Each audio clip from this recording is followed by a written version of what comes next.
This is the story of silicosis, a disease of the lungs caused by breathing fine particles of dust containing silica. Granite dust. Its small particles consist mainly of free silica. The smaller the particles, the greater the danger to human lungs. Here is a fine mesh screen with over 100,000 openings to the square inch. Notice how readily the silica dust passes through.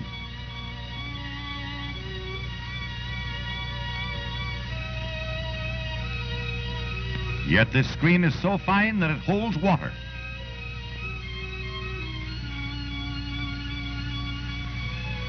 Every drop poured into the sieve is poured back into the glass. Here is a typical American workman, one of the million who are dangerously exposed to silica dust. His name is John Steele. Once a master molder, he is still working in this foundry after years of exposure to silica. Once strong and healthy, John Steele is now weak and emaciated. He is short of breath. He cannot do even this work properly.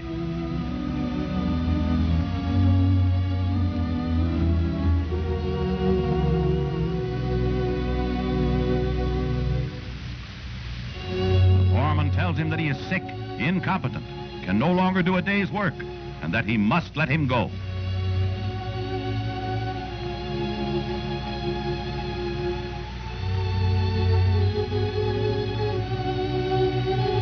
He hands John his last time slip.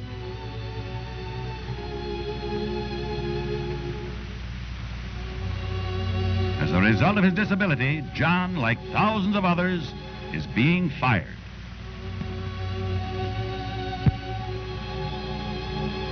He is paid off. Broken in health and in spirit, out of a job, he must seek work elsewhere. This is the dusty bagging operation we saw earlier. However, with the exhaust system in operation, there is no dust in the air. The worker wears an approved filter respirator for added protection during periods of temporary exposure.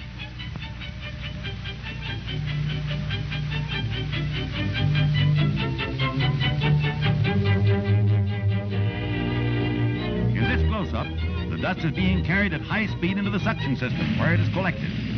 And here is the way this dusty servicing machine can be controlled by using a suction device. Note how the dust and stone chips are drawn into the hood and thus kept away from the workman's nose and mouth. In the granite quarrying industry, rock drilling is one of the dustiest operations. It can be made non-dusty and safe. One method is to force water through pipes to the point of operation.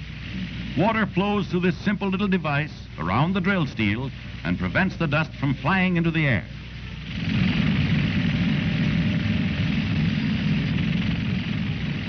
Here's another wet method used in the quarry.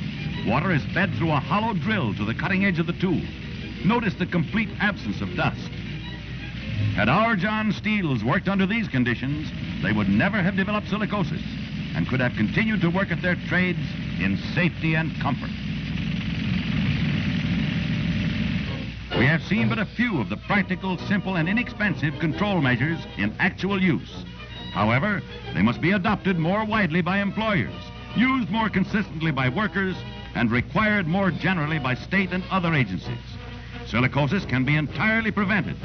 The Division of Labor Standards will give you full information. Stop silicosis.